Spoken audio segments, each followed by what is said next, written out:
Hello and welcome to another episode of Panelism, the podcast where we talk comics and culture. I'm Taylor Trask. With me, as usual, the man, the myth, the minor legend of the greater San Diego Metroplex, Todd A. is with me. That's me. I like that, right? You prepped me for this by saying, like, I'm not going to do a whole bunch of chit chat. We'll just jump right in. And then I have this series of epithets before my name. That's cool. That's right. That's how we honor thee here on the Panelism show. Well, and thank you. And we're it's another episode where we're going to talk about one thing and one thing alone, but it's going to be a lot of different sort of supporting things for that one thing. And that one thing. Oh, go ahead. It's a one thing that, honestly, if you had told me 3 months ago, if you said, "Hey, I want to do a whole episode on this," I would have been like, "Pass." And I got a lot to say. It turns out. I had That's no idea. Excellent. Well, and it's something we've touched on in previous episodes. I've reviewed a book in a previous episode just as a thing. Of course, if you don't know, if you didn't look at the title, we're going to talk Dune. In this particular episode, I think we're gonna name it "The Spice Must Flow." We'll see if that comes up. But we're gonna talk about the movie and tangentially the David Lynch movie, which I hope we don't end up saying more about that than the actual current movie that came out. But if we do, I'll try to stop us, and we should just dedicate an episode to that because this is incredible. Like the way we got to today and recording an episode on this is pretty wild. So. Well, and we're going to say that till the end just to make that so, like, if you really want to hear us, specifically me, just bash the Lynch movie, like, stay tuned, that's coming. We're also going to talk obviously the new movie. We'll touch on some of the history of Dune and just get Todd's opinion on all this because he's kind of a newbie to some degree on this. I mean, you were familiar. I'm in the deep end now. Yeah. Yeah. Oh yeah. Yeah. You are the Quidsack Hatterack. It's make no mistake. Make no mistake. I got a question for you to kick this off, which will lead into plus we made notes and an outline. We're going to stay on topic today. But I have a question that does not appear in those notes, but it kicks off that first bullet, which is, what was the last movie you saw in the theater before lockdown started? See, this is a depressing question because it wasn't a good Exactly. movie. It was tragically The Rise of Skywalker in December of 2019. And Jesus, what a disappointing, just imagine if that last movie had been like Kingsman for me, just it would have lingered in the mind in a wonderful way. This was just like a big fart that just then the room wasn't cleared after, and that just lingered for a year. We've touched on this, and surely on the show we've also talked about it because we've talked about like that we love going to the theater, and then that last movie, that last taste you got of freedom, mine was Underwater. Wait, what even is that? With Kristen Stewart, that's the Twilight lady, right? Yeah.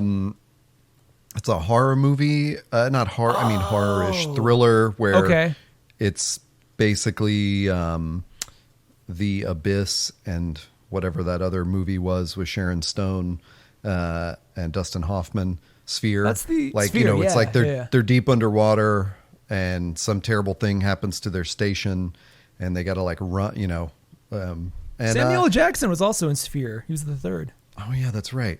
And it's anyway, it was, I can't say it was it's not a terrible movie. I have one big bone to pick with it, but I actually enjoyed everything else about the movie. It's just not like a remarkable movie where you think hey, I'm not going to go to the theater for a year and a half. Yeah. What's the send off I want? I wouldn't be like, yeah, put me in an underwater movie with a bizarrely humanoid monster that lives in the deep. That's my gripe with it. Anyway. I'll say this though. It's made me really, really picky about the movies I see in theaters now because I don't want that to happen again. I'm like, I don't want another stinker to be it's like all of a sudden we lock down again or something, movie theaters just end for some reason. It's like, oh God. And I felt this weird sense of risk about it, not knowing what I was getting into. I was like, man, do I really want it to be at Fast 9 where I catch COVID? You know what? I'll catch that on video. I'll catch that on video. Yeah. Catch you later, COVID. Right, exactly. Cut like it out. what is that story like? Where I'm like, well, I was pretty safe for a year and a half, and then I went to see Fast 9 in the theater. So, but what a return to form. Yeah. So we realized before we recorded this that we separately saw Dune, and it was separately our first movie back to the theater since lockdown in early 2020. Now, was that on purpose for you? Were you saving yourself for this like I was? No. It was actually just very much accidental. Well,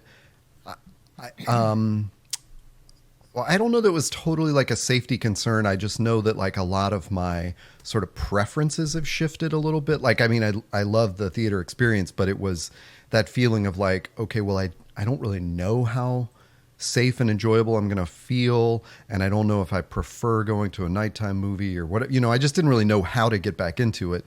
And then this just sort of spontaneously came up where a friend wanted to see it in Dolby. And several of us were together at the time that was suggested. And it was like, hey, let's just all go see it in Dolby tomorrow. Mm-hmm. And it turned out that we booked the tickets wrong or read the website wrong or something. And we did not have tickets to a Dolby showing. So the original friends who put it together ended up bailing out. And another friend and I saw it together, and it was just the standard viewing. But it was still like a great movie to see in theaters. And to ask you that question we used to ask when we talked about movies, how did you see it? What was your format and experience? Oh, for this, I intentionally chose IMAX on a Saturday night. So it came out that Thursday, Friday. We saw it. My wife and I saw it that Saturday. And it was absolutely meant to be my first movie back in the theaters. The King's Man was going to be, but they keep pushing that further and further. So now that's like December or something, I think. So this was the first one. And I'm assuming you feel the same way. IMAX is kind of, for me, the ultimate experience to see this in, because I knew the scope of it. I knew how big it was going to be. I knew certain things we wanted to see that are certain worm-sized things that needed to be big, And woe is the person who watched this for the first time either on a laptop or their TV or, God forbid, their phone, because and it sounds like the cliche sort of hipster movie thing to say, but it's true. On this one, it's true. Like this, you are depriving yourself of a true experience by not seeing it in a theater of some size. Yeah. And that's good to hear. 'Cause I, at that same gathering where friends were talking about seeing it and making plans to see it, two friends had seen it in IMAX. I believe this is the case, and said if they were to do it again, they would just go for the Dolby experience versus IMAX. But remind me what that was. Remind me, Dolby, because I think I saw coincidentally Blade Runner 2049 in Dolby. That is the thing that's kind of IMAX-like, but like 3 times as loud. It's like really... Yeah, I think it's like it's more of like that I think they call it the 4D sound, or... Yeah. Trademark thing, or Holy it just sort crap. of like rumbles the seats and stuff. Yeah. Imagine okay, so we'll get to this too more in detail in just a moment, but like imagine the voice, which in a theater, voice was badass. I can't even dream of what it would be like in a Dolby theater. Like in IMAX, it was already creepy enough to just have that kind of go through you. Woof. Well, let's, before we get into too much about the movie, let's talk about our own personal history with the universe. 'Cause as you prefaced, we have talked about it a couple times in past episodes. You've reviewed the graphic novel adaptation, but tell me what was your intro into the Duneverse? Well, I'll give that answer alongside just sort of a mini history for anybody out there who's still not familiar with where this all began. There was a novel published by Frank Herbert in the 60s called Dune. That was the very first book of what became a long-running successful series. Later picked up by his son to lesser success, but still some interesting ideas. And that was that was the first big iteration of it. There's the now famous, not made Jodorowsky movie that could have come out in the 70s. That would have been the first adaptation. Instead, we got the David Lynch adaptation in the early 80s, or was it 84, 85, something like that? Yeah. Let me stop you right there, because that feels like one of those facts that I should have known, but did not put together. I thought, or if you had asked me 10 minutes ago, I would have told you that the Jodorowsky version was going to come out after the Lynch version. Like it was sort of a correcting the path kind of thing. Like we didn't like what Lynch did with it. So that right there just like informed me like, oh, that's what's so controversial and amazing about the Jodorowsky idea is that, we can get into the specifics of it, but that was planned originally. Like that was the first adaptation planned. And then we got the Lynch version, which we and that was pre-Star Wars. So Jodorowsky's had it happen would have been pre-Star Wars. Amazing. And would have been like, they didn't adapt a lot of science fiction novels, if not anything at that time. So just adapting a book of that stature was kind of a big to do anyway. Let's make no mistake though, Jodorowsky's version would have been just as weird and separate from the, like I would almost imagine this is probably a poor example, but Stanley Kubrick's Shining is not, it honors the book to some degree, but it is not the book. That came later with Steven Weber's mini TV series with Rebecca De Mornay. But so like Jodorowsky's would have had like the spine of Dune, but it would have veered off in very weird and new directions, which could have been just as fun, but it wouldn't have been the story. So then we get to Lynch's film, which, again, backbone was there, but he took some crazy liberties that I baffled the mind. I can't wait to hear about that. Oh yeah. And then came the thing that was my first intro into the universe. And I neglected to mention this when we talked about the graphic novel part 1. I forgot completely, Todd, the fact that the first time I even learned about this thing, Dune as a thing, was the 1992 CD-ROM based on the David Lynch movie. So by that I mean it was a interactive point of view CD-ROM game that all the character designs were from the Lynch movie. So like, Paul in the CD-ROM game looks a little like Kyle MacLachlan, although with some minor differences. And the costumes and set design were kind of more like that. So it was actually as a CD-ROM game, and at that time, I think it was 93. I don't know if it was 92. 92. Really good. It was you can go to YouTube right now, like look it up. There's plenty of Let's Plays and kind of cutscenes and stuff. And remember, the early 90s, so like graphics are going to be of a certain quality, but just as a moody experience, like you could just walk around the planet or fly a thopter around and run into a sietch, and it was kind of interesting. And there was a bit of a story that accompanied it that you could die if you made the wrong choices. So that was my first intro into it. Then came in 2000 sci-fi at that time, SCI FI sci-fi, science fiction sci-fi channel did a 3-part miniseries on the first book, which was then later followed up in 2003 by another 3-part miniseries adapting both God Emperor of Dune and Children of Dune, and which were follow-up books. Yes. So in the chronology, God Emperor of Dune comes first, I believe, and then Children of Dune. And they kind of blended them together into the second 3-part miniseries, which they got a lot more money for, and just a much better cast. Like it was one of the first things James McAvee was ever in.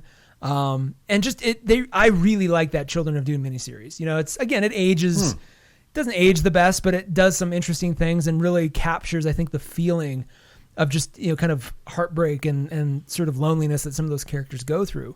So I was really into that. And then since then have come things like, we talked about in another episode, a graphic novel adaptation. They've done which is recent. Recent. Yeah. As in the last year, and the part 2 should be coming out very soon. Interestingly, part 1 of the graphic novel adaptation lines up with, it cuts off almost exactly where the movie cuts off. I think by pure coincidence. Yeah. So that was interesting. Okay. Yeah. And then they also have things like a prequel prequel comic series that's been ongoing by Boom. They've been putting that. I think it's Dune House Atreides. Got a little tedious, so I kind of paused reading it just for an issue or two. But it's the covers are gorgeous, highly collectible. And then the movie, which we just we're talking about now. So that's kind of and I'm sure there's other like weirder, sort of more obscure adaptations I'm just not aware of. But that's kind of the mainstream backbone of where we started and where we are. So after the CD-ROM, did you go back and watch the original Lynch film like prior to the sci-fi miniseries, or? No. Okay. No, I did not, because at the time it was very hard to get a hold of. It wasn't very common in like rental stores and stuff where I lived. And two, it just didn't. I caught some trailers and stuff, and I'm like, what is this? I don't want to watch this. Yeah, what's the appeal? Right. And then the sci-fi miniseries came out. I'm like, oh, this actually, for all its faults, does, really honors the book and everything. So I didn't watch the Lynch movie until 2010. It had been a while. I was finally like, let me just give this a whirl and see. And oh man. So yeah, it is always interesting when you come to it, as an adult with like formed opinions and preferences, because so as and listeners who've heard our other episodes know, I have no history with the Duneverse at all. And I don't exactly know why I avoided it, because I actually did have access to the film a lot. Like, I feel like I had friends who had it or liked it. Plus, I worked at Blockbuster Video for several years. So well, what surprises me difficult. What surprises me even more is that you're a pretty voracious reader, and like Dune seems to have like the target market of the book, at least at in the 60s, 70s, 80s, maybe into the 90s, seemed to be boys in like age 14, 15, right. 16. Like boys the age of Paul, like in the story, right, seem to really have gotten into the book. And maybe that was just a generational thing. I mean, and I would love to know, clearly since then it's much more diverse than that, but I would love to know when that shifted, where like, women saw themselves in it, because there's some badass women characters in Dune, both in book one and then much, much beyond. And just, it seems, I mean, there's kind of a character for everybody in that story. So it's interesting that, teenage boys were sort of the mainstay for a while. I was surprised you weren't one of them. Yeah. And plus I was into comics, and I think there were comic adaptations or ongoing series, like in the universe when I got into comics. So I think I'd been around it. It just seemed to have this particular type of fan. And, there was some like warning sense that went off. Mm-hmm. Like as a younger reader or whatever, I was like, ooh, I don't know that I want to be with those kinds of people. But I did think my total impression until 2 weeks ago was that the original movie, even though you've probably corrected me on this, I thought the original movie was pretty well regarded by those crazy fanboys. So, I mean, it definitely has its audience that if they're listening now are probably already upset. So it's not like it has its detractors, but there's a loyal kind of cult following around that Lynch movie. Lord knows why. But it's like all things, like all art, there are those who appreciate it. So you didn't know anything. So let me ask you this, because one of the biggest questions I had as somebody who's very familiar with the source material, how would somebody who wasn't familiar with the source material, like how would this adaptation work? And I asked this specifically around the fact that they don't do a lot of exposition. Very little. There's not like these big sweep. There's not like a big scroll at the beginning that explains why the universe is the way it is. They do very little to even talk about why the Spacing Guild is important, why the spice is like, other than its psychedelic properties, like what about the spice from an economic standpoint is really important. I mean, they talk about it a little bit, but they don't really hold your hand a lot. How did you find your way through this without that baseline? Great question.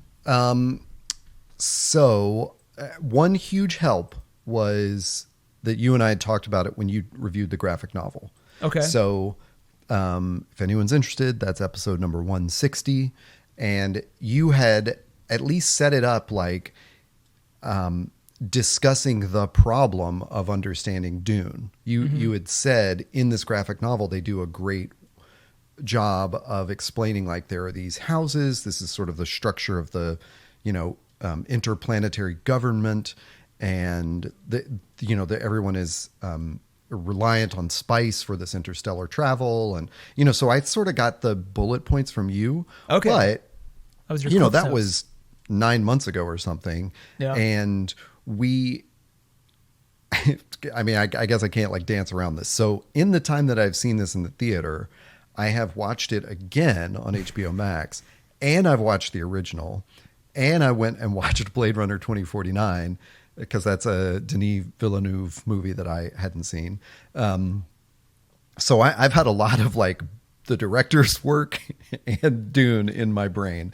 So I can hope I'm being pretty objective in saying that the Villeneuve like movie does such a better job of explaining it in this, like it eases you into the story. There is an opening voiceover from Zendaya. Oh my God, I can't believe I was like trying to make such a point to refer to people by their characters.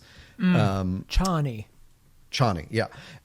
So that was very helpful, and it also anchors the movie in this way that you're going to meet her character, and she explains like, these people are only interested in the spice on my world.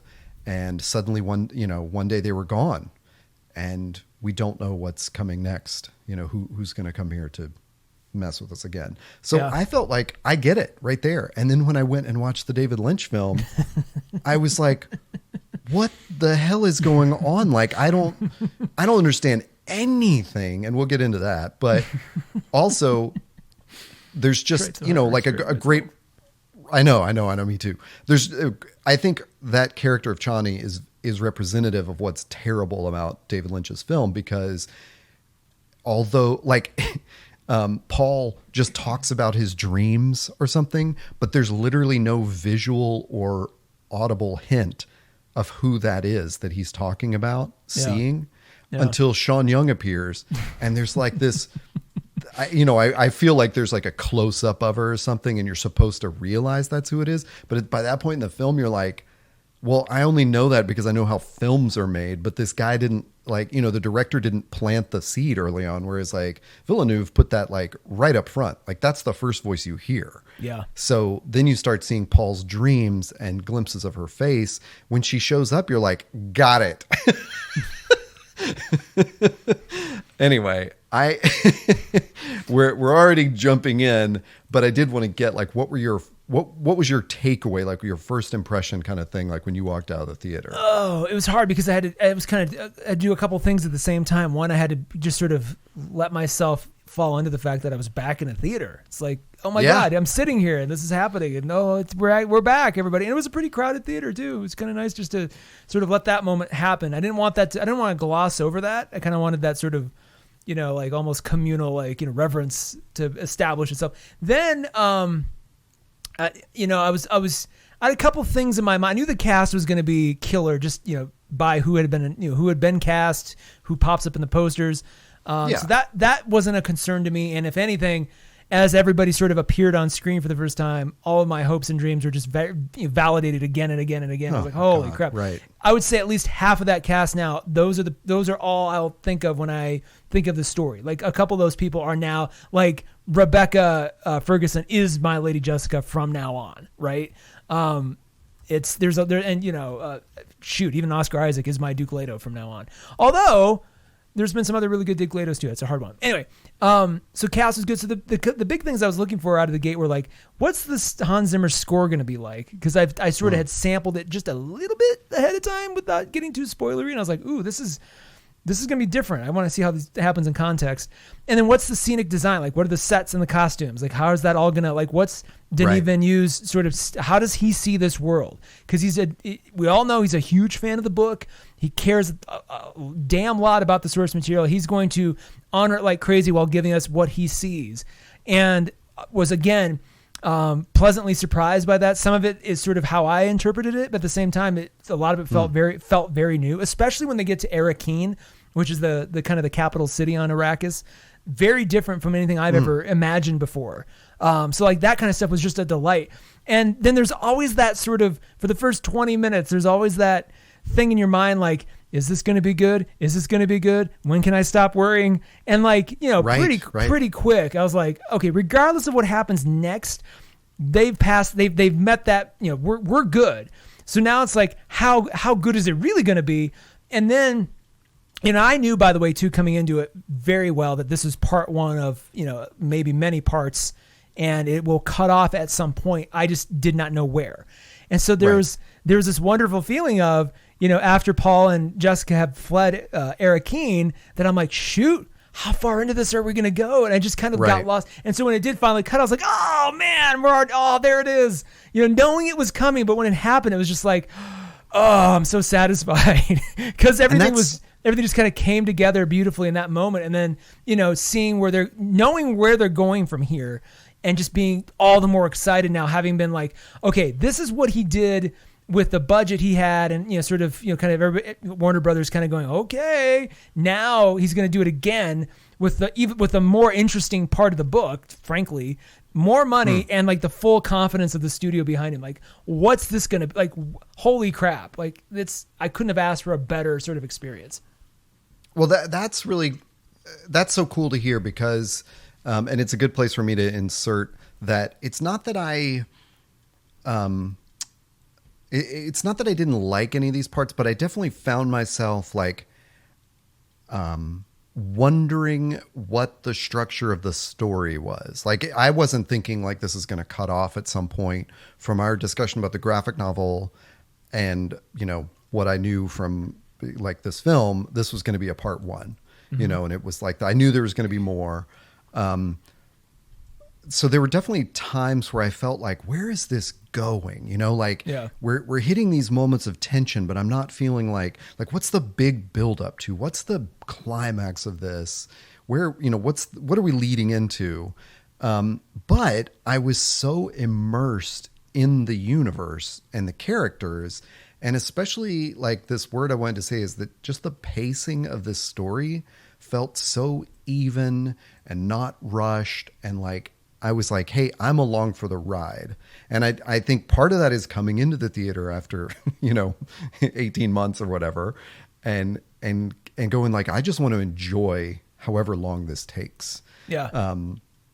But that was really interesting to me because then, in retrospect, watching the Lynch movie, it hits a lot of the same beats. And then all of a sudden, I mean, it's like, it's not like there's a lot to admire in that first half of it. But the second half of the Lynch movie, where it gets into, what you call the more interesting part of the story, is like, that's straight gobbledygook. Like, that is just nonsense for an hour. The first part's not even good, but we'll get into that. But yeah, I felt anchored in Villeneuve's like world, you know? So there's like this meaningful scene of Mr. Atreides. I can't remember his name. Paul's father, Mr. Atreides, and his advisor. My Duke friends Atreides. Call me. It's okay. My friends call me Leto. That's his first name, Leto Senior. And one of his advisors, like, looking out over the city and explaining, like, that's the spice refinery, and that's this, and this is why we have a shield wall. And, the people coming by and saying, you're going to have to step back. We've got to draw the shades. It's about to get too hot. All that was like, right, I'm here. I get it. Like, this is... It was clever exposition because they disguised it as this dialogue. So it never felt like you're just being lectured to about, okay, now you have to understand this, and then this, and... all of these things. I'm so happy that's the case. I had another friend who saw it, asked him the same question. He went in completely cold. And I was like, he's like, I appreciate, because I was explaining all the things. I'm like, well, they didn't do this and they're pushing this to the next movie. He's like, don't say any more, because everything they showed me was exactly, if any of that stuff actually happened, what I would then have to do is have a reminder before the second movie comes out and go, okay, where were we? So don't even give me because there's some specific characters who should have been introduced in movie one that were not. They're going to come in movie two, but I think it's for that reason. It's like, look, if we introduce them now and they don't do anything, you're going to have to remember them in a visceral way before movie two, and a lot of people aren't going to rewatch this. They're just going to go into movie two. We have to leave them in a place where everything feels familiar, where we pick it up again, where it feels like, okay, yeah, there's that guy. Okay, got it. I know where we are. So I think there was I was kind of like, oh man, I wish they had, I get that strategy. That makes sense. Because now, especially if they do a third one, it's going to all flow nicely. So that's a great, you had said something earlier about not knowing how many movies they would do. Do we know, like, are they setting it up like if they want to, they can tell the Children of Dune and God Emperor Dune and like just keep going? Or the plan is the plan just for two parts? The plan I've heard that Denis Villeneuve has stated is that he goes, look, they gave us the money to make the first one on the condition that if it does well, we'll get to make the second one and finish book one. And then if that does well, I will get to do a third one that will be some combination of God Emperor and Children of Dune, if not, maybe a third and fourth one, if it gets really successful. So it's all kind of predicated on the success of each one and how, whether people get burned out, and kind of what his tolerance is to really to stay in this world. Cause it's a lot, this reminded me of kind of that old school, like big, 40s, 50s Hollywood, where it's just like everything was, and there was a lot of CGI, but there was a lot of scenic design, a lot of physical spaces that were either found or built for these casts to inhabit. And so there was a scope to it that, it was refreshing to see, again, with some really well done CGI. But it didn't feel like it. At no time did I feel like, oh God, this is just another CG, video game fest or something that felt like Star Wars, where it all feels fake. Like there really was a consideration and the way they lit it and just, a tactile, physical nature to it that I really, really appreciate. I don't think there was a single, maybe with the exception of some sort of like wide shots, I don't think there was a single exterior in the sand that wasn't real sand. I think that was all desert somewhere that they physically went to and shot. And literally like watching these like in the same week, with the original, like as I understand it, like from the stories of the Lynch film, I believe they were also like in the desert, like that. It wasn't that sort of like they did the same thing Star Wars did. They went out to Tunisia or something and filmed there, but something about the costumes and just how they shot it or whatever. I don't feel grounded in the Lynch movie. That could have just been on a soundstage. I have no idea. Yeah. But in, the Villeneuve movie, it's like, oh, we're here. And there were some cool things they did. Like when when Chani is like explaining spice just in that voiceover at the beginning, they show the sands, like, the kind of wind blowing the sand. And there's just these little, it's almost like a bokeh on the lens, but you pick up like, oh, these little red like flashes are the spice. That's the first time they've ever represented it like in a physical sense. And I was just like, oh, cause I take that back. So they show it. It's like a weird pudding in Children of Dune that like Leto 2 drinks. So you kind of get a sense of like when it's edible, like what it is, but they never have shown it just sort of floating in the sand like that, glistening in the sand. I that was really cool. Like that gave it an extra dimension that I was like, okay, it's kind of it's almost magical. And there's I guess it's in a later scene where they do a close up of it it's like in a dish. Yeah. And they're explaining like this, it has these health properties that the Fremen value, and and it's just like, oh, I get it. Like it's a physical thing, like it's not just I honestly didn't understand if it was a metaphor or yes. not. Like, yes, or like, is it an actual? Yeah. It could have been oil that they were extracting, but the metaphors. There's definitely a deep ecological, environmental rights sort of slant baked into this by Herbert. Any of the things that feel eerily similar to something, to a parallel in our world, that's intentional. It's very intentional. This is a desert planet with sort of some, Araby looking people running around, and they've got just happened to be sitting on top of like the most valuable resource or commodity in the world. And it's just like, okay, it all fits. And we're taking their, these white oppressors are taking their land and blah, blah, blah. Yeah. It's all very intentionally set up that way. But back to your point about the spice, like it is, the metaphors run deep because it can be, it's in a direct way a metaphor to oil or just energy consumption. And in general, but it's also like, think about in the 60s, just the implications of a substance that can open the mind of all who ingest it, and sort of put you in this communal state with, the gods or like nature, or, Shah Halud could be basically like, a metaphor for nature itself, manifested in this gigantic worm. And so like it's all right. When you start to get it, when you're familiar enough with the story that you can really start to bake in those metaphors and that that subtext, that for me is where this really becomes a rewarding experience. Because yes, it's fantastic. If you don't know the story, it's fantastic to kind of lean into the whole Game of Thrones of it all, because it does have a lot. There's a lot of palace intrigue and backstabbing and plots within plots and all of that.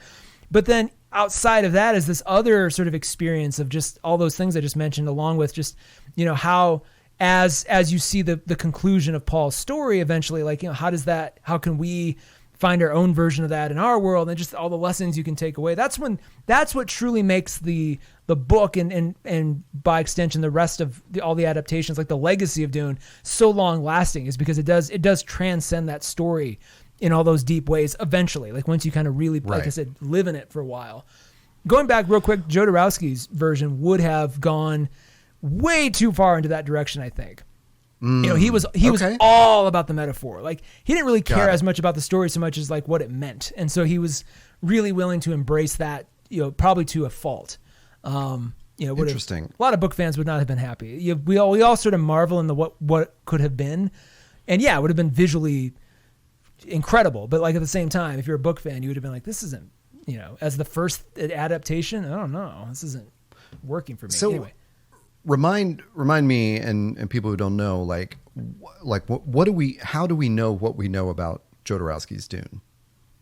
Strictly the documentary. I mean, before the documentary came out in 2015, 2014, there was just a lot of like rumor and hearsay and, random blog entries from people in Hollywood. And, every once in a while, somebody who has a copy of that legendary Dune book, that the production book, would, whip it out and talk about it. So, but, really small circles. Once that documentary came out, like it continues to just sort of attract a new, faithful every year.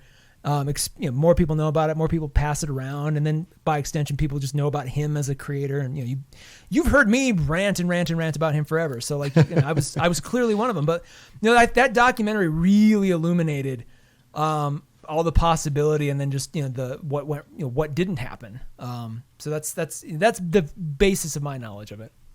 So you were telling myself and our friend Drew that there is a book of the Jodorowsky, like I don't even know what you would call it, but it's up for auction right now. At Christie's. At Christie's. Is there no like collection that a consumer can buy? Like, can you not buy a book that's like Jodorowsky's notes? No, they made and you see it featured heavily in the documentary. They made this production book that was basically a giant proof of concept. It had all the storyboards, had all the costume designs, set designs, concept images, cast renderings. Basically, it was like everything the movie could be in a giant hardbound book. And I think they produced like 20 of them. And when they were doing their studio roadshow, trying to get a studio to either raise money for this or pick it up, they would give them a copy of this book. Like, look, here's all the work we put into this. As almost, and at that time, that wasn't really done that much. They did it in this case as a proof of concept, but almost as a way to say, hey, look, we know this guy's a little weird, and like he's put out these 2 movies prior to this that were very, very, very avant-garde. This is just showing you like we're serious about this. Like this is going to get made, right. And here's the quality that we're like, to just assure the studios. And sadly it wasn't enough. But then, as legend has it, every studio who had a copy of that book went on to make other movies that borrowed heavily from things in those books. So like the sort of the DNA of that movie ended up getting reflected in several things that came after that. And I mean, just because it's adjacent to all of this and relevant to our interests, we should also say one of the things you dug up this week is a teaser, really, that they are going to make a movie based on Inkle, right? Oh my God, yeah. So long story short, the Inkle graphic novel was what Jodorowsky and Moebius did when the Dune movie didn't happen. They were like sitting around depressed, and then they're like, well, we have some really good ideas here. Let's kind of recraft them into a new story that'll, sort of be similar, but our own thing. And so there's a lot of their work ended up in Inkle. So if you're a Dune fan, or if you're especially a Jodorowsky's Dune documentary fan, definitely pick up that Inkle book, because it shares a lot of common themes with Dune, but is still distinctly its own thing. And yeah, they are making, they announced that there's not a studio yet. So this is all kind of from the ground up, but they're making a movie, at least that's the intention. And they have a director firmly attached in one Taika Waititi, who was just revealed, blowing my mind. Like I thought it was going to be some kind of obscure, like, French director, somebody like really underground, which would have been fine. So when the camera pans up and, there's this whole kind of little intro from Jodo himself talking about like, if I was 40, I would be directing this myself and blah, blah, blah. And then the camera pans up. It's freaking Taika Waititi. You're like, holy crap. And so that I think what a reveal. Yeah, I not at all who I would have anticipated, and at the same time, I'm like, oh man, it was fun to see that he really liked this source material too. He really cared. So, it'll probably be a few years, but that sounds like it's coming down the pike. Yeah, I think it's worth digging up that teaser if you're interested. It's like, I don't know, it's like 3 minutes, but it was like a little mini documentary. Yeah, which was just cool to hear Jodorowsky explaining like the origin of this book and how they got there. But okay, so can I say a few things that I did miss? We can keep talking about how awesome the movie was because it really was. But a few things, quick kind of rapid fire things I missed that they didn't need to be there, but they probably would have made it an even richer experience if they were things that were in the book or even in the sci-fi series or even in the Lynch movie that just didn't appear here. Strangely, there is top of my list. There's this dinner scene once the Atreides, etc. arrive in Arrakis and they're there for a little while. There's this dinner they have where I believe in the book Princess Irulan shows up. If she doesn't, it's like some some highborn, some representatives of the Landstrat or the other houses, and just it's kind of like a political meeting. So that princess dinner you mentioned is a person we have not seen. So Princess Irulan, I'll talk about her more in just a minute too. Princess Irulan is one of the daughters of the Emperor. Got it. And in Lynch movie, she's the one that narrates kind of the opening thing, and they flash on her face, silently, like staring at you while you hear her voiceover. Like that's her. In the sci-fi miniseries, they actually give her a bigger role, so she pops up a lot more early on. And I loved that because I think as a character, the book doesn't really do a lot with her early on, but there's this potential to really kind of tie her into the greater story in a more meaningful way. And the sci-fi did it. So I was kind of missing her in general. I was missing the fact, the Emperor appears in book, early on, but not in the movie. So they're obviously going to introduce him in the second movie, which is again fine. But it would have been kind of nice to see. We saw some of his representatives show up on Caladan to basically formally announce the Atreides as the stewards of Arrakis. So we get to see a little glimpse of kind of what his world is like, and then you get to see how his soldiers are raised on their planet, which did not disappoint. I've always heard this, the Sardaukar are like these viciously, just savagely like conditioned soldiers, and all these terrible things happen, and they really put that on Front Street for you. So kudos to them for that. But I didn't see much of the Emperor. Would have loved to see more Irulan. That dinner scene I mentioned, it revealed a lot of sort of motivations. I mean, in the book, there's a lot of speculation that Jessica is going to be a turncoat. And so there's kind of at that dinner, there's a lot of this like, sort of under the table, like, well, I know you're the real Judas. No, you're the Judas. And like, everybody's kind of like, kind of playing these mind games. On that note, in the book, it's a lot more explicit. Dr. Yui, who, the family doctor who ultimately betrays the Atreides, when you're conditioned as a doctor by the Empire, you pretty much cannot break your Hippocratic oath for anything. Like it would basically kill you to do it. And so the fact that in the book, like Dr. Yui should, by all accounts and logically, be the last person who would ever betray these people. Like, well, of course he won't. Him and the Mentats are basically like the last. So the fact that he is the one that betrays them is a lot bigger deal. In the movie, it plays just like, oh, it's one of our own, and that works too. But it's like, it would have been interesting to see that deeper context of like, and the dinner scene kind of reveals that more too. That dinner scene kind of has a lot of crucial little plot details that I can see now. If they're going to cut some of these other things, well, let's just cut the dinner scene too, since it sets up stuff that we don't really have time for. And then, go ahead. Sorry. Does that add this like additional weight to Dr. Yue giving Leto the poison tooth? Yes. Like you would never break your oath that way. Yeah. I mean, it shows. So in the book, you realize, his wife has been captured by the Baron. Why he thinks she's still, he even says in the movies, like, they're taking her apart like a doll. I was like, oh my God, why would you even assume she's still alive at this point? So kidnapped by the Emperor, and they basically get to him, and they give him this devil's wager, and then he's not happy about any of it, so he's going to try anything he can to exact a revenge, and also try to give House Atreides a final glory or something. He's also the one that I think he packs the still suits for Paul and Jessica, maybe, or he does something to help them. And he takes the signet ring from yes, Leto. That's right. He says, I'm going to do everything for Paul that I can. Yeah. Which, Grant, I mean, that's like one sentence. It's like not even a second of dialogue, and it's basically not in the Lynch movie. In Lynch, you're just like, what's happening here? Just all that. We're about there.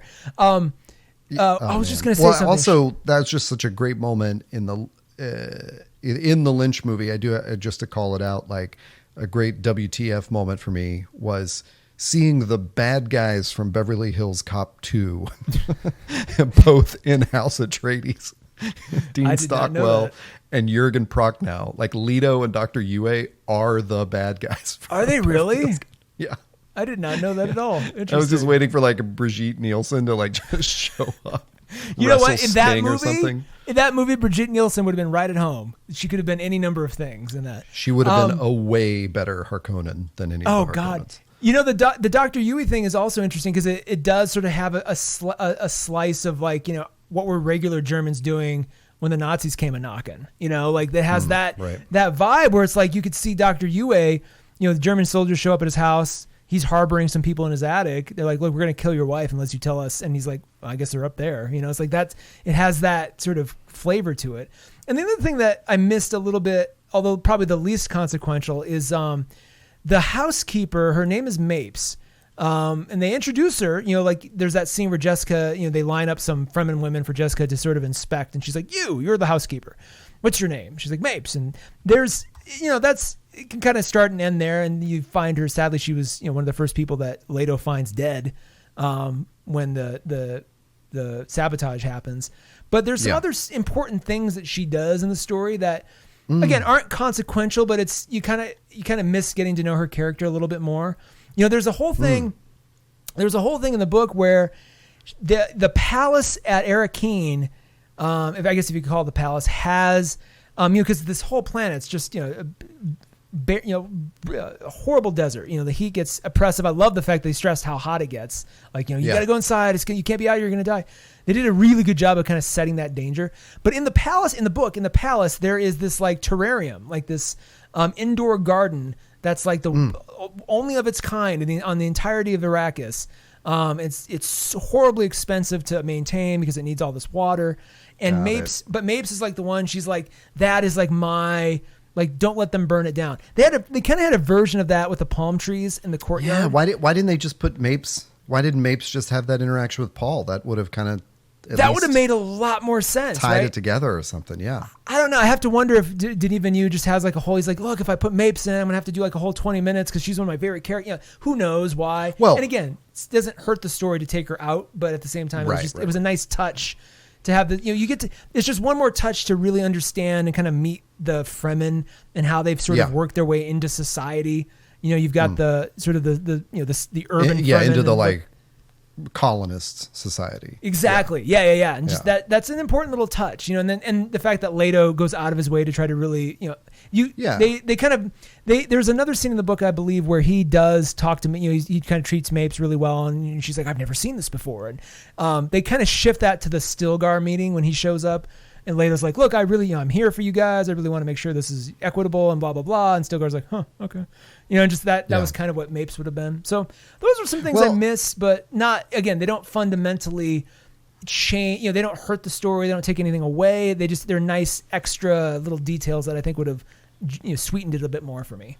Yeah. And I coming into it as a noob and then going back and watching the original movie, I have to say, I really appreciate that stuff wasn't in it because I was able to connect with everyone and understand, like, the characters that I saw, I kind of understood. And then watching the Lynch film, he does exactly the opposite and throws in every character. So you're like, I don't get it. Who are all these people? They're all whispering at you. to a point you made earlier about it, being a not so veiled, like reference to, colonizers going into like an African or Arabian country to take their oil. Yep. Where there's like a more dark-skinned population. One of the huge things that like I don't really know what you should have done as a filmmaker, but in Lynch's movie, I can definitely say like everyone looks the same. Like it's just a bunch of white dudes. So with various sizes of beard. Right. And there's like a weird thing, like the Harkonnens, some of them have this spiky red hair, but then like, not to spoil something, but when Paul's sister shows up later, she also has red hair and you're like, well, I don't know what's happening, but it's like, just when I think I get a bead on it, like it falls apart.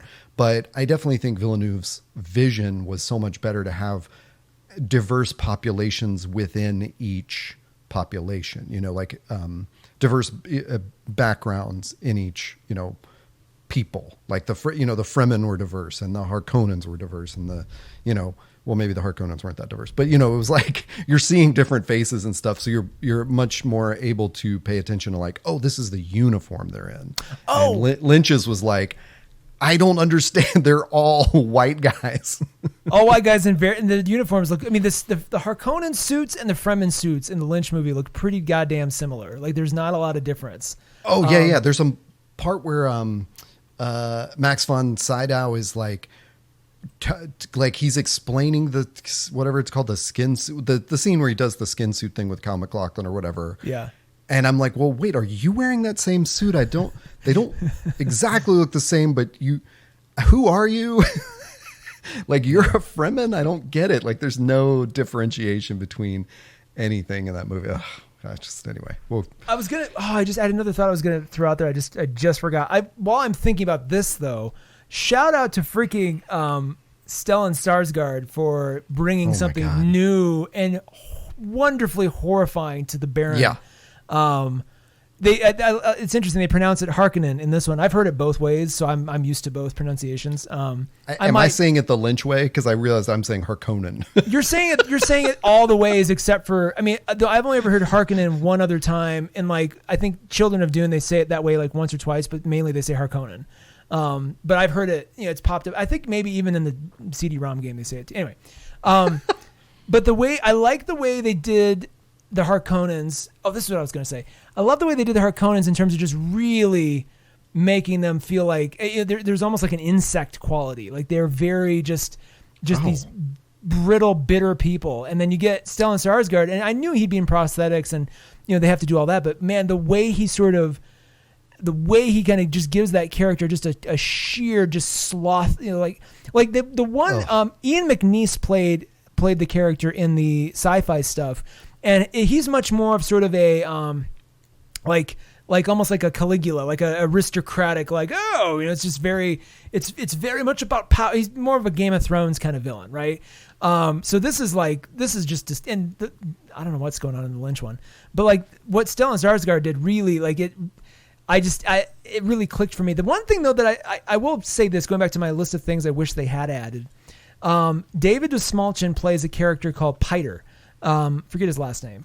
And he's a Mentat. And you always know them in the Villeneuve movie, the Mentats by the little sort of digit on their lip, like it's a little black digit. Yeah. And if you don't by the way, did you catch our guy from the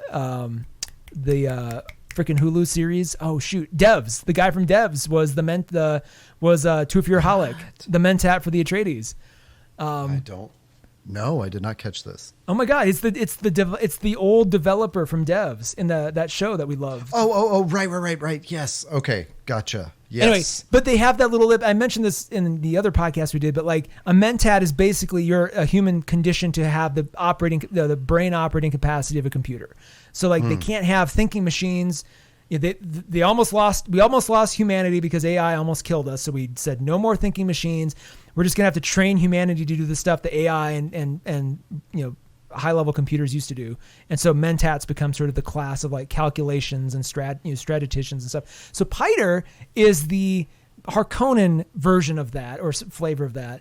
And the way David Dastmalchian plays him, I heard this on another podcast, but he almost plays him just like as a glorified bagman or secretary. Like he's just, kind of an administrator. Whereas in the book, he's that, plus he's the most sadistic torturer, like the most, you should have been, I was very nervous actually, whenever he would pop up. I'm like, oh God, how, and they ended up not playing it at all. But I was just dreading. I'm like, what are we going to see? Like, how awful is this going to be? Cause he's truly dark, like a truly dark character. That's why he dies in the book. He dies when he dies in the movie, which is when the poison is released. He's one of the victims. And you're thankful for it because you're like, Christ, if this guy gets any more power of any kind, he is a dark dude. And so it's just interesting they kind of kept that really tame in the movie. I get that's the one I don't understand. That could have been more interesting. Do you feel about these omissions? It seems like you're pretty chill about most of it, but do you feel about it like when I would watch Game of Thrones?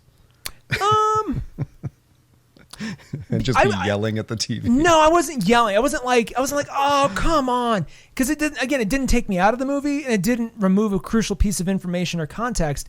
But it was like, I wonder if there is a director's cut where those things are in, I'm totally going to make that my official version henceforth. Right. So like, if they're going to be there at some point, I'll just watch it with them in. It's the opposite problem I have with what seems to be the only version of The Good, the Bad, and the Ugly that's still around, which is the version that's the original cut plus all these extra scenes they added back in, and some they even redubbed with like 80-year-old Eli Wallach, and it doesn't make any sense. I'm like, why is this? We don't need any of this. Like, this movie was perfect. So anyway, well, I think that's so interesting to think about because there's definitely a tendency nowadays when we can stream everything. It seems like what directors do is shoot everything, and then pull things out for the theatrical cut, which is often then a mess, and then they go stuff it back into a director's cut, and you're like, well, you still could, like, you didn't need all of this stuff, and I think that what we got was so solid and whole. Like, to me, at least, I didn't feel like I was missing parts of the story or questioning motives or anything like that. So it felt very complete to me. So I am curious what a reader of the novel or, past fan thinks going into it. Yeah. Well, I think it's about time. I think it must be done. We must now give our full fury and attention to the David Lynch 1984 Dune adaptation. We don't have to do this for long, we maybe 10 minutes. But because that, like you said, that could be, we could just watch, what we should do? We should do like our own commentary track for it as a future podcast. I would love to. I would love to do that. Because it'll probably be as long as the movie anyway. We may as well just watch it in the background while we talk about it. Just have it. It's literally every scene. I was confused as to what the choices being made were. But I texted you during my watching of it, and you said this. I was like, you know what? I don't know that I'm really familiar with David Lynch's work. So is he just bad at movies? Like, is he the Twin Peaks guy and he's not good at movies? I don't know. And you responded, this is not all Lynch's fault. So what is the story there? What happened? That is better. I'll leave that to be told by the many YouTube videos that if you just type in David Lynch Dune into YouTube, and I just did it as you were talking to make sure it's still the case. Like, one of the first things you'll see is David Lynch's Dune. WTF happened to this movie? And it's like how long is this? Doesn't say the time, but 15 minutes. So there's little documentaries. There's plenty of interviews with David Lynch himself. The nuts and the bolts of it is, what's her name? Raffaella De Laurentiis of the Laurentiis clan. It was the producer on this thing. And she's the one who kind of stole the rights from the Jodorowsky group, tried to make it this way. And then David Lynch has a version of Dune that's apparently like 3 times as long. And she took it, and with some other people in the production side, they chopped it up into what you saw. So on one hand, many of the choices that we find questionable are from David Lynch's mind, but a lot of the stuff that's just sloppy and the editing, like all that, is the producer side. There's some fans who would say, well, if we just got to see his director's cut in full, then we'd have the movie. It's like, it's like all those, God, who was that? It's like all those Tim Tebow Snyder cut. Yeah, exactly. Well, I was gonna say all those Tim Tebow fans who like kept saying, "Well, just wait, just one more time, and then we'll have what we want." It's like he'll get his chance. It's like, no, dude, it's not good. And so yeah, but I would encourage you. It's kind of a fun if you want to waste a little time on YouTube. Just again, type in David Lynch Dune. I do. And just kind of you'll see him talk about it, and you'll see his thoughts on it evolve over the years. Like he does like an interview like every 5 years, and he ends up talking about it. So. That's interesting to consider. I mean, it's so maybe there's a cut. So what he obviously tried to do was shoot the whole book, right? Is it okay? Start to finish. So yeah. Maybe there's a longer cut that has like connects a lot of this, but as I hinted at earlier, about an hour and 15 into it takes into it about that time it catches up with what we get in the new movie. Yeah. And that's when it just goes into the part 2 of this, and it's just like a montage of scenes that are totally disconnected and you have no emotional investment in anything. That was the producers. So that makes sense. But the things that I was going to like, one thing that occurred to me is like the thing that it's just, I mean, I don't know what I'm talking about. I'm not a movie director, et cetera, big disclaimer, but there's nothing in the film making of this that feels like a science fiction adventure movie. Yeah. Like there's just like cameras just sitting still when something really exciting happens, or those like things where they do close-up shots during a fight, specifically the Paul Sting fight. I don't know Sting's character, where you're like, yeah, something like that. It's like just cut badly, and it's like that's on the director, man. That can't. Yeah. That's not the producer. Like this is just badly done. And my mind's going to like, okay, well, what were other examples of sci-fi at this time? And I mean, it's just to me, there was this other examples are movie. 2001: The Space Odyssey and Star Wars. He had good things to draw from. Star Trek too. Star Trek, well, Wrath of Khan specifically. So like, oh my God, Wrath of Khan is so good. Yeah. So there were benchmarks. It's not like he was coming into this cold. I mean, for me, the choice that makes absolutely no sense is all the whispering. Is that everyone's internal monologue is like if you don't know, if you've never seen it, every character there's hours. Let's say the thing's 2 hours. There's at least an hour of just blank stares, characters on screen, mouths closed, not saying anything, and you hear their internal monologues whispered, and it's the most ASMR. Like I should have given an ASMR warning just then. The whole movie is like an ASMR delight, and it drives me up the wall. I'm like, but we don't need to show me. Don't tell me. I don't need to hear this. Oh, and it's such a perfect illustration of like a directorial choice to improve something where, Paul and his mother have I don't know how it's described in the book, but it is a silent language. And so in the Villeneuve movie, that is basically like a sign language done with their hands and certain gestures. They did it sign language on the sci-fi stuff too. I appreciate that. So in the Lynch film, it's just voiceover like telepathy, but there's also voiceover internal monologue and there's voiceover storytelling. So you'll just hear a voice and you're like, where's this voice coming from? And are they directing it at someone? I don't know what's going on, man. Yeah. And in the Villeneuve movie, it's so clear. It's like, if you hear a voiceover, it's Shawnee and she's explaining the story. And when you see the silent language between Paul and his mom, it's with their hands. And when characters realize something about Paul. Quick correction. It's not just Chani. It's Chani, and then occasionally that guy he kills. He sees him talking to him too, kind of closer to the end. Remember, he pops up. He's like, "I will show you the way." He's just kind of sitting. Oh, there, right. Whittling or something. Anyway, sorry. I want to make sure. There's the third thing I was going to say was there's also points where a character will realize something about Paul, like, is this the sort of mythical being who was promised to us or whatever, and they'll sort of like mutter it under their breath, and occasionally, as I recall, he's like, "What's that? Why are they saying that? Why'd you say that?" Yeah. So he's hearing it. So it's like, I can't remember that word for when it's like the sound is in the scene, but that's what it is. It's like diegetic, like to the scene. But in the Lynch movie, it's all the whispers in there. Thoughts, and you're like, Well, I don't like what's the point of that? Why do I care that Max von Sydow like put it together that Kyle MacLachlan is like, you know, the chosen one or whatever. My favorite in the Lynch movie is when Linda Hunt, plays just amazing. Plays Mapes in the movie. Yeah. And it's like little Linda Hunt. Here she comes. She's a Fremen, you're supposed to believe. And like to just give you an idea of like how white this cast is. And you know, of course, like everybody, she's got her intern. She meets Paul, she meets Jessica, and she of course she has a voiceover too. She's like, "I am the shutout Mapes," and then she goes, "Your housekeeper."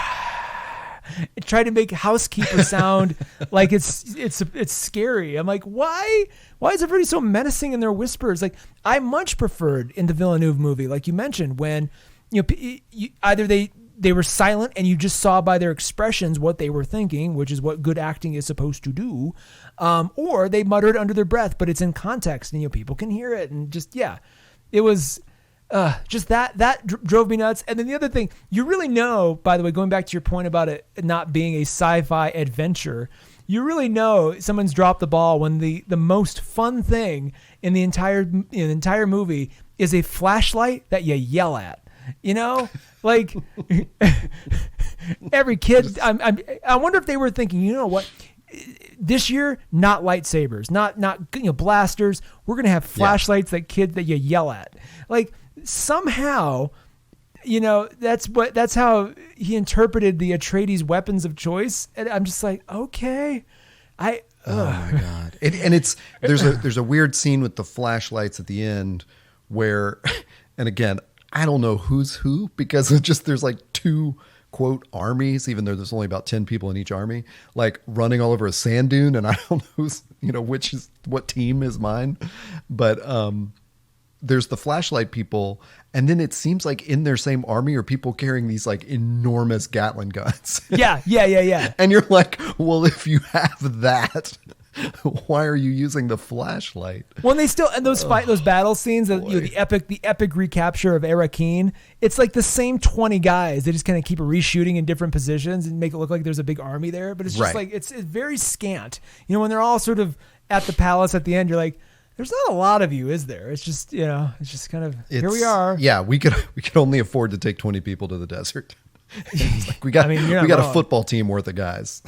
We took them out. I mean, and to your point, most of it was shot on a soundstage, I'm sure. Because,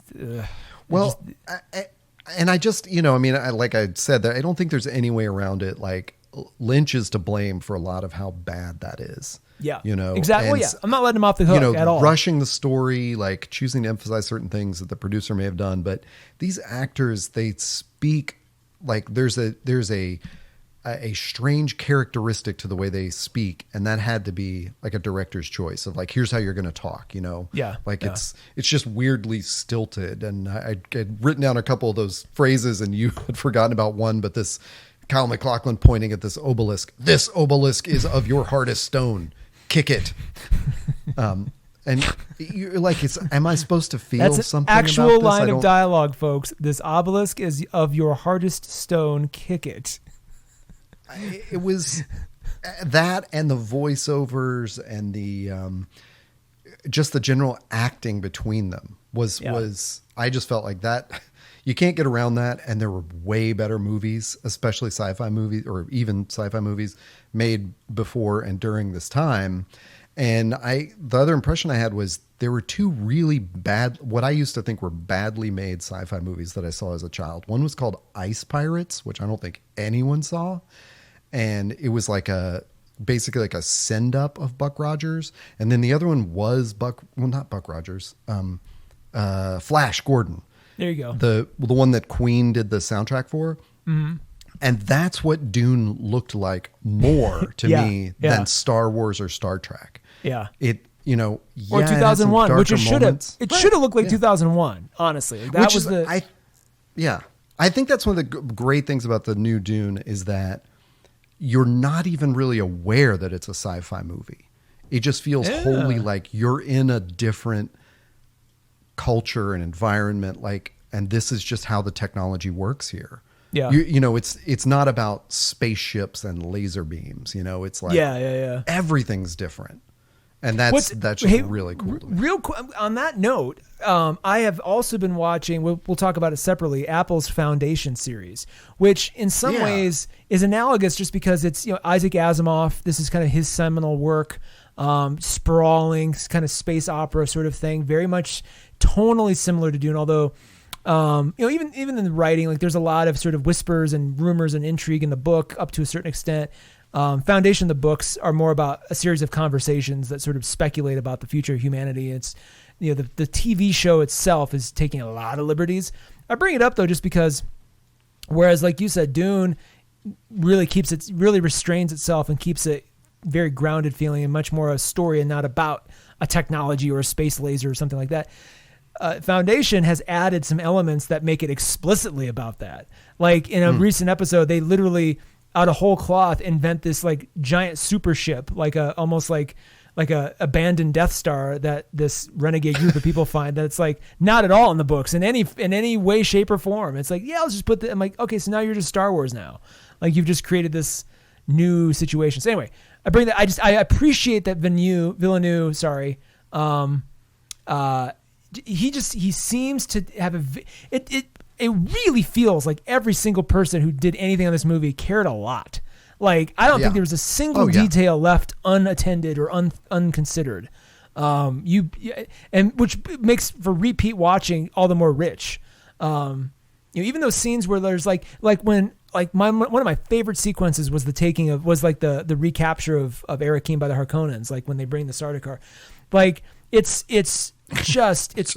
horrifying in all the right ways, but there's this wonderful scene as Leto's waking up and he's kind of looking around. You get to see how big and cavernous the palace is, and there's these like very minimalist shots of like him, in white shirt, black pants, kind of sneaking along these giant, very empty, very simple corridors, but they're very like just beautiful shots like that. But even then, you see all this just detail, like even in a scene that's that simple, like, okay, the light's going to hit it exactly this way. And there's going to be this level of texture here. And, it was much more noticeable in the IMAX too. Like just the bigger the screen, the more you can appreciate that stuff.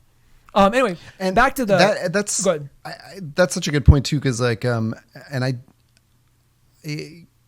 I was not, obviously not familiar with the Duneverse, but am pretty mostly familiar with the Blade Runner universe. So when I went, after I watched this and I watched Blade Runner 2049 to sort of just, get all the Villeneuve in that I could, I didn't have the same affection for it. And it felt a lot like he's still in that universe that Ridley Scott made. Like it just, like all these same things that we're saying about Dune, I think we could also say about Blade Runner. Like it felt really solid, and it felt like sci-fi without like having to point out that it was sci-fi or something. But there was just something about it where I was like, I don't know that we needed this story or something. Like I just didn't connect to it. Whereas Dune is interesting to me because, granted, I'm not familiar with the source material, but it was almost a straight retelling of the book and previous, source material. Like it's almost like beat for beat, like correcting the Lynch film in some points. And like a teacher, angrily red marking their students' paper. Exactly. Like, show, nope. Don't tell, don't have all these words. But I felt so much more connected to it. Like it felt so much more solid and like real. And, I obviously he's like improved as a filmmaker over the last 7-8 years or whatever. And, all this stuff, but it just felt really significant. Like, wow, he owns this. This is like, I also kept thinking like, this is what we would have had if Guillermo del Toro had stayed on The Hobbit. Oh, wow. Interesting. Ooh, don't give me that. I know. That would take us down a rabbit hole. Which, for the record, no one was happy with that decision. That was all predicated on New Zealand's tomfoolery. Anyway, what was I just? Oh, it's talking about Villeneuve. It's really, when you think about kind of where I know Sicario was not his first film, I don't think. Oh, that was him. I always forget. Oh, yeah. It was among his first. But I bring that up because you get to, if you think, kind of start there and think about all the things between Dune and that. There's definitely some consistencies, and to your point, there's a lot of evolution. But it really, think back at Sicario, the thing that Villeneuve is really good at, that I'm now just realizing in hindsight, he's really good at strong female characters. You look at Emily Blunt in that movie and what she goes through and her evolution and like how capable and how much agency she has. It makes perfect sense then that he's going to, you have a central character / component of the Dune story, which is the Bene Gesserit, this sort of like, secret sisterhood that controls so many things. And so you have to represent them in a really serious way. And then by extension, Jessica herself has to be of that, but also of her own choosing and her own making. And you have to kind of display all these faceted things. And so you have this perfect union of like an actress in Rebecca Ferguson, really bringing it. And then Villeneuve really kind of guiding her through, like, here you need to be vulnerable. Here you need to be scared. Here you need to be in control. Like, this moment is yours. Like, because I appreciate that, because in movie 2, she's going to go through a major evolution, like all at once. Yeah. And basically become, like the Gandalf the White of this entire thing. And so you need, there was a couple of people I talked to who were, they thought, they didn't really represent her as badass as she could be. I'm like, they need to save that, because it's coming. Because they need to at least dial her down a little bit more now, so that when she does hit that, it's going to be so much more worth it, I think. Because I think when it comes out, and especially it comes out at the end in a quick little fight with the Fremen, where she takes the leader, sort of like, is holding him with a knife or something, threatening him. And he says something like, I didn't know you were a weirding woman and that you were a fighter. And she's like, well, we didn't have a lot of time to talk. And you're like, oh, there are like dimensions to this character. And when she and Paul are taken prisoner and Paul's goal is to use the voice to get her gag removed. Yeah. Because she's the one that can really mess people up with that voice. Yeah. All those things are like just sort of hinted at. And again, not to kick a director when he's down, but like in the Lynch film, it's just like a light switch gets turned on. Like her story just totally changes. And you're like, but there was nothing else to this woman. And now all of a sudden this transformation goes through. Why do I care? There's no character development here. We're getting that character development. I would say the biggest sin of the Lynch movie is the lack of character development, is the lack of who is this and why do I care? Who's this and why do I care? And they just keep gathering and talking. And it's like, why is Sting in a metal bikini? Why should I care about any of this? Like, it's just, you maybe kind of sort of maybe get to know Paul, but then you're like, but Kyle MacLachlan's like 35 in this. He should be 14. Like, what am I watching? I know. He and his mom. Why is his father bossing him around? Like, I can't remember if they're in the same shot or if it's just right after each other. But there's a shot of like Paul and Jessica and Shawnee, and you're like, wait, which is his mom? Exactly. Like they're all in their mid-30s. Like what? They're all 30. It's just this one big. Time moves different here in the future, I guess. And to your point about like female characters, there's Shawnee, who, granted, we don't get to see do a lot, but she's just anchored throughout this new movie. And in the Lynch film, she could be anyone. She shows up and just makes out with Paul. You don't know who she is. You don't know that this is who he's been seeing in his dreams. Actually, he probably like in a loud voiceover is like, it's the one from my dreams. I don't remember. Yeah, I'm sure. But it's just like all of a sudden this woman walks down who looks like his mom, and he starts making out with her in like these weird, like that like image within an image thing, like where it just one image like sort of fades over the other, and you're like, oh my god, this terrible montage. It's just, anyway. Let's talk about let's do a lightning round on like what we liked about this movie, or other things that stood out. the new movie, that is. I'll start with the most obvious. Chalamet crushed it. So who is this kid? Was he in a boy band or something? No. He could have been. Literally, that's what I thought. His big claim to fame was that "Call Me by Your Name." No, not "Call Me by Your Name." He was in that movie with the Winklevoss twin actor, and they were like, they played like a gay couple, there was some affair between the two of them. Oh, what was the? Oh, shoot. Does not sound familiar at all. I literally thought he was from One Direction or something. I mean, I'm sure he plays into that a lot. No, he. God, what was his first? Hang on. It's called. He was in Interstellar, apparently. He was the young Tom Cooper. I never saw it. What? And then Call Me By Your Name. That was his big breakout. That was in 2017. Call Me By Your Name. Okay. And then he was in Lady Bird. He was in some other things. He was really? He was in Little Women. Lady Bird. I love Lady Bird. I've watched that a bunch. He's Kyle in Lady Bird. Kyle Scheibel. Anyway. Okay. He's in Little Women. He plays Laurie. I mean, he is, to echo the thoughts of many, many, many people, a beautiful man. Like thin and beautiful. He is striking. Well, they make fun of his thinness a lot. They also make fun of his thinness in the Wes thin. Anderson movie he's in. That's the French Dispatch. I saw that too. He's I haven't seen that. Yeah. Equally delightful in that. But he does this kind of like the way he plays Paul is not anything I was expecting. It's it's definitely vulnerable, which is important, at least early on. But he does this kind of like Clint Eastwood thing, like where especially you notice it, especially like when he and Jessica are having to fight for themselves. He's like, "There's a worm on the horizon. It's coming soon. We better go." And it's just like very, very just maybe even Keanu Reevesian to a certain degree, just kind of very, kind of rustic, kind of like, I don't know about that. Just kind of not in a bad way. I don't want to mock it, but like he just has this kind of very, I don't know how else to describe it. I didn't expect. I kind of dig. I also think that's like just good direction and working with your actor, like, because he's so reserved and I got a sense of like, okay, this is him being the noble son, like to the manor born kind of thing. And then this is him just being a human kid, like when he runs up to Aquaman and is like really happy to see him. And then when he runs up to our dev friend, I can't remember any of the characters' names, and the guy from Devs, like when he sees him on, Arachnoid or whatever, like he runs up and is like, oh, and he hugs them and stuff. And he's a friend, and he's warm. And then when he has to survive in the desert, he's like the trained fighter. That's like, this is what we're going to do. And you see, and you see that they established that nicely in that Gurney Halleck training scene where it's like, oh, this is how good he can be. And Gurney himself is, and they do, it's important because it has to move quickly, but they're like, hey, Gurney's like the best. He's like the man at arms of this thing. He's like the best of the best. I can't believe we got through the Lynch criticism without mentioning how that scene plays out when Captain Kirk fights Captain Picard. And they activate their shields, and then these two Minecraft creatures fight each other.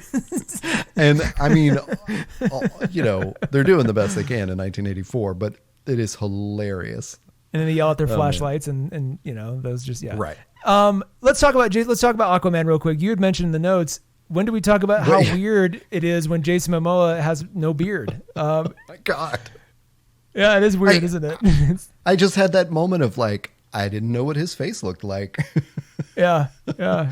They just somewhere in the middle of the movie he is shaved it off, and it's odd. Like, and we're meant to think that, okay, he's back. He's not out. Yeah. He's not sort of undercover anymore. So he has to be sort of, military man again, shave, all that good stuff. Cause he's we see him. It's not like I'm not criticizing his appearance. It's just strange that we've known him for 10 years or something and never seen him without a beard. Oh, I see. I was just saying from a character. And then you're like, oh, wait. I was saying as a character motivation. Like, it wasn't just random. Yeah. It wasn't just like he just shows exactly. Yeah, like, Right. He had the beard when he was sort of like out in the field living with the Fremen. Now he's back in the court and he's shaved. Yeah. The way he looked in this and in most of the movie, like he literally could have either walked up equally the Game of Thrones set or the Aquaman set and just walked onto Dune and just like, here he is. It's like, and Jason Momoa is a great, every time he's on screen, he's a joy to watch, but he does kind of do the same sort of thing in every movie, which is fine. I mean, it's what is asked of him. And clearly delivered here. By the way, if they end up making a third movie or beyond, he's going to keep reappearing a lot. Duncan Idaho keeps getting reincarnated and regenerated and regrown, and like the poor guy, he's 1,000 years from now, he's going to be resurrected again for some reason, and it's just like that could be interesting. It could be cool to see. You've said 1,000 names tonight that I, one, do not remember from the movie, and two, don't know who they are, whether they're places or people or things. But then it cracks me up that it's like Paul, Jessica, and then Duncan, Idaho, which is straight up a name I would use for a D&D character. Indiana Jones and Duncan, Idaho. Here they are. Johnny Bravo's back from his expedition. Oh, I love it. I also loved, by the way, I should mention this earlier. They gender swapped Liette. They called her Dr. Keynes. They call her that. They don't really use her first name. It's the woman she's the judge of the change. She's the one that's supposed to observe. Oh yeah, they did, yeah. That's originally a dude, and by the way, spoilers, probably for you too, but I don't care. She's Chani's mom, and so in the book, Liette is Chani's dad, and like there's a whole thing. In this, it's a little different. Like I'm curious how much they're going to reveal of like Liette's true motivation in the next movie, because she's got another sort of thing going on that she, in addition to wanting to see if Paul's the savior, she has like another. She basically wants to terraform Dune. They kind of hint at it. Yeah, they sort of hint at that. Yeah. Yeah, and they're like, she's and Chani says something like that in her opening narrative of like, this could have been like a different planet, but once they found spice, nobody wanted the desert to go away. And that's important because later on, like, when again, spoilers, but kind of not. Paul ends up winning, but there's, it's not as good as you think it might be. And one of the effects is he basically puts Liette's dream into place, and then they realize, oh shit, we shouldn't have done that because we're killing the worms now.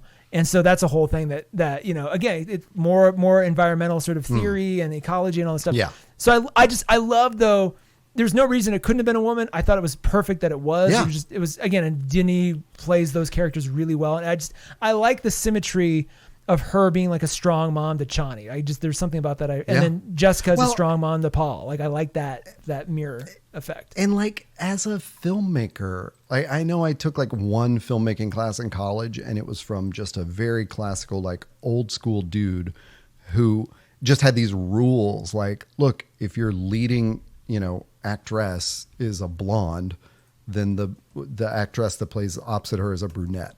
And I'm specifically using the actress word, because that's what he would have said. But it was like, that's how he thought. You don't put two, blondes in a movie that are also friends with the leading man. Yeah. And it's like Lynch must have known that. Every filmmaker in the 80s knew that. Yet they're casting like entire, like just scores of white dudes that all look the same. And it's like, I like literally there's a visual language here, which is I can't tell them apart. Yeah. At all. Yeah. Anyway. At all. Real quick, I want to mention speaking of beautiful men. Yeah. I think Isaac Oscar's beard. I got to agree with you. Oscar Isaac. I put Isaac Oscar. I just read your notes exactly. Isaac Oscar. It's punchy. That's his We've been sexy going a long stage time. Name. Oscar Isaac. Man. That man had a beautiful beard. Yes. Man. I believe he is the definition of a word I learned this summer. I think he's a zaddy. Yeah. All right. Yeah, I'm with you. I'm down with that. William Hurt, by the way, played Duke. I was going to mention this earlier too. William Hurt played Duke Leto in the miniseries, and he was beardless. So we have the Lynch movie. Ooh. Leto has a beard. TV series, Leto is without a beard. Now movie again, Leto with a beard. So it seems to. I don't know what that means exactly, but it's we're going to keep our eye on it, I think. There's a line, I want to mention this too real quick. There was a line in the trailer that did not occur in the movie. And I'm curious why, and I hope it comes back in the director's cut or with the HBO cut or whatever. It's when Paul is talking to the Reverend Mother for the first time. And somewhere in that meeting, in the trailer, you hear her, you hear the dialogue, and she's like, he says something like, my father has a kingdom. And she's like, he's losing it. And he's like, well, he's getting a new one. And she goes, he'll lose that one too. And I thought that's a wonderful, I love it because it's wonderful foreshadowing for those who don't know the story. And it was just a cool interaction. I'm guessing it happens after Paul passes the test, because then she's all kind of cool with him after that. Yeah. And then it's like, that would be a perfect place for them to kind of have like a little, okay, so let me tell you what's really up. So that was really interesting. I just also want to say bagpipes in the soundtrack. What?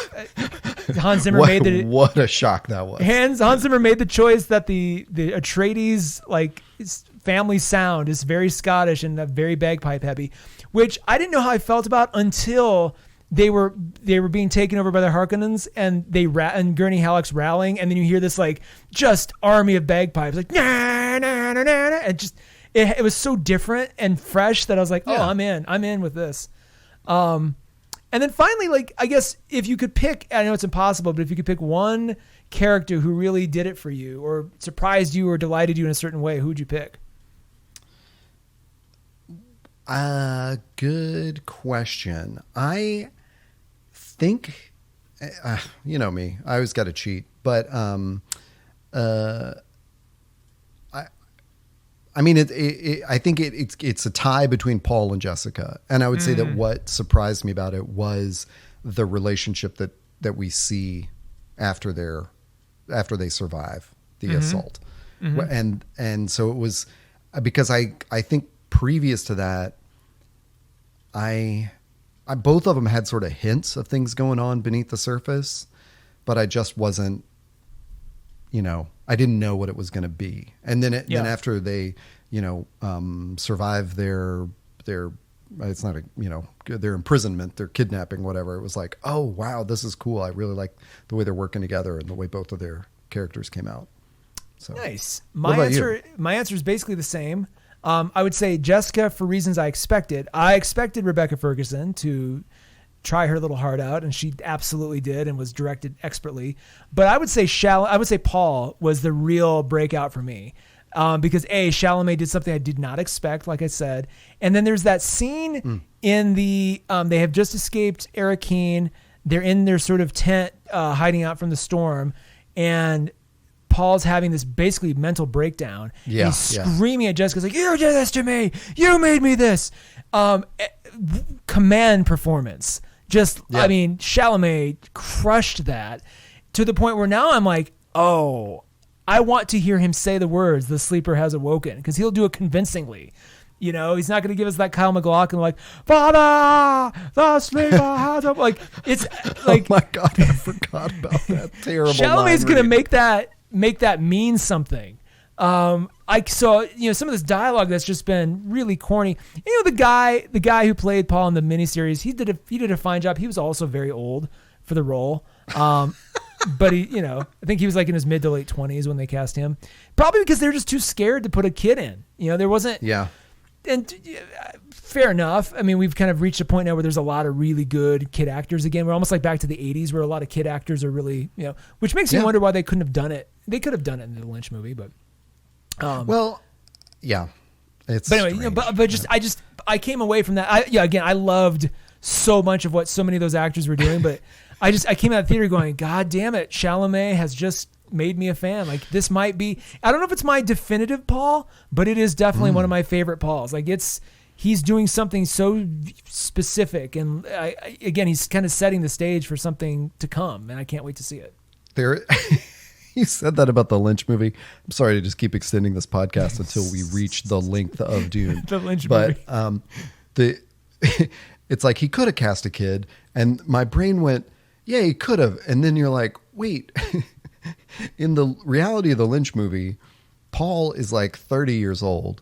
And then he has a baby sister that they get a literal baby to play. Like, it's like this girl is so tiny. Yeah. And in my head, I was like, well, certainly more years have passed. Why did they send a 4-year-old to argue with the emperor? Like, it is a nuts scene. That's kind of books. That's accurate enough. Okay. She is like 4 or 5 years old because it's just that in the movie they give her they somehow he like allowed her to make all these creepy faces and just be very off-putting. And I'm like, that's not what Alia is supposed to be. Oh, it's weird. She's much more like her mom. Like, what is this? This is not. Yeah, I'm really curious about part 2. Hopefully I'm on the record on this podcast. I do not like the trope of the chosen one. Yeah. And so I'm hoping that this goes somewhere that I have not predicted, although I'm prepared if it, if it's a chosen one story, because it's a novel from the 60s and that trope was already pretty hackneyed, but still fresher in sci-fi than it is now. I'll say this. It is definitely a trope in this, but it is approached in a different way with this is not a spoiler so much as just you get a hint of it. What if the chosen one chooses poorly? Okay. what if, yeah, maybe he's the chosen one, but like, shoot, is that a good thing? Maybe it's not. Like and then what's great about that is that all the subsequent books sort of wrestle with that. You go, well, shoot, this thing that we thought was like, kind of this wonderful thing that should have happened has basically screwed up the universe even more. So now what do we do? And it just becomes this whole, you get really into the weeds on sort of the mythology and like, how all these future generations are essentially paying for not Paul's sins, but like what Paul was incapable of doing. He's able to see. I don't know what that could be, but that's, yeah. That makes me anticipate it, more like to see how that goes. Cause that's definitely it just felt like, wow, a couple of bad decisions here. And this turns into like a white savior movie. And I'll be interested to talk to you after the second one comes out. Cause we have to see how they play that, in the movie. Cause there's different ways they could go with that idea. And so we'll just have to, we'll have to definitely do a part 2, review and then look back and, we can definitely keep chatting about that. I definitely want to we're gonna have to find time. I want to do the commentary track on the David. I just added it to our upcoming show topic list, so that's there. I think it's amazing. It just means I got to watch that movie again. I have to convince myself I won't be whispering the entire time in my commentary. So I just have to get over that. Yeah. Go ahead. Sorry. I did want to leave like with a final thought that I had, and then invite you to do the same, which was, I definitely appreciate going to see this in the theater for a number of reasons, and I do think it's the kind of cinematic movie that is great in a theater and in IMAX or Dolby or whatever. But I gotta say, it really held up for me on the small screen. Okay. Because I kind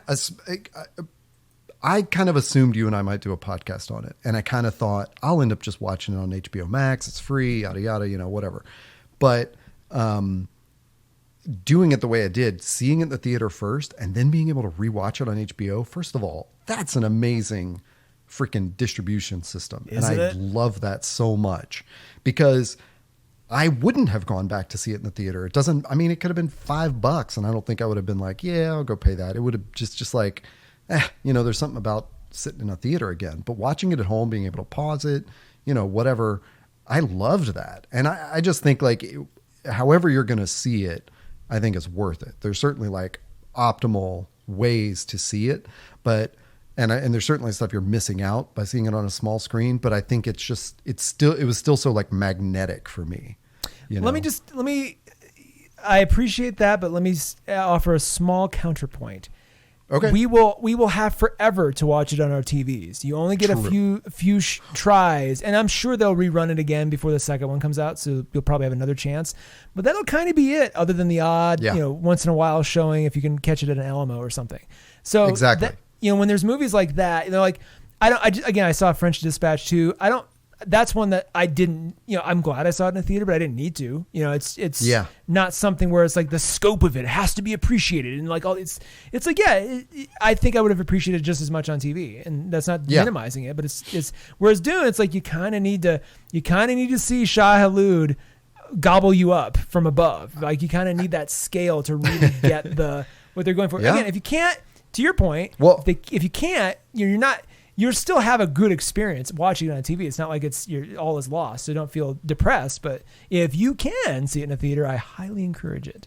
Yeah, and I think if you watch it if you watch it on HBO first and then went to the theater, like, you're not going to feel like, well, I already know what's happening. You're just going to be I watched it. I agree about do it the other way, but you're going to be just as absorbed, because to me it was like, this movie is so whole, and like, you're completely in this world and this culture that, it definitely transferred both places, which is, I don't know, that was just great to see. I do love seeing a movie in theater and then coming home and then being able to like pick out scenes literally that same night on TV and go, ooh, let me rewatch this. Let me rewatch this. And they're basically getting me twice, right? And then I've since watched it all the way through on HBO just to kind of relive it, as best I can. I should see it in the theaters again before it goes, but like, I do, and I can't wait to do that with The Matrix. I can't wait to do that with, whatever else is coming up. I don't know if HBO is going to do this into next year. I doubt it. sadly. I know. I would really love it to be ongoing.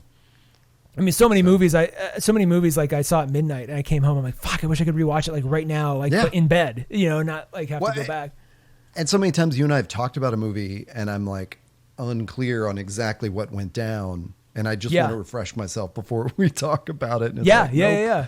Honestly, the only pure experience like we ever had before this system of dual releases was when we saw Arrival and then immediately did a podcast. That's right. On it. Like saw it together and then went to your studio to record. That's right. Well, that's a great transition point. So like if you want to go back to those old episodes, we do talk about Arrival, which we did see together. Episode 30 or something. Yeah, it's early on. We talked about Dune, the graphic novel, in previous episodes. We got a pretty deep catalog. So if you're listening now, go back, relive some of those old episodes. A lot of them are evergreen. So they're not so topical that you can't go back 4 years and feel like we're talking to you now, if that makes any sense. I am very punchy right now, so I've run out of things to say. We're doing a tight 45 minutes, man. We're not going over. You can find all those old episodes at panelism.inc, INK, and that's just an easy way to sort through them, but you can also subscribe to us on every podcast platform. And I think that's it. So I'm going to say until next time. Until next time, sir. Yeah. Oh, I thought you were going to do your thing. Nope, that's it. Oh, okay. And that's where we'll cut it, right there.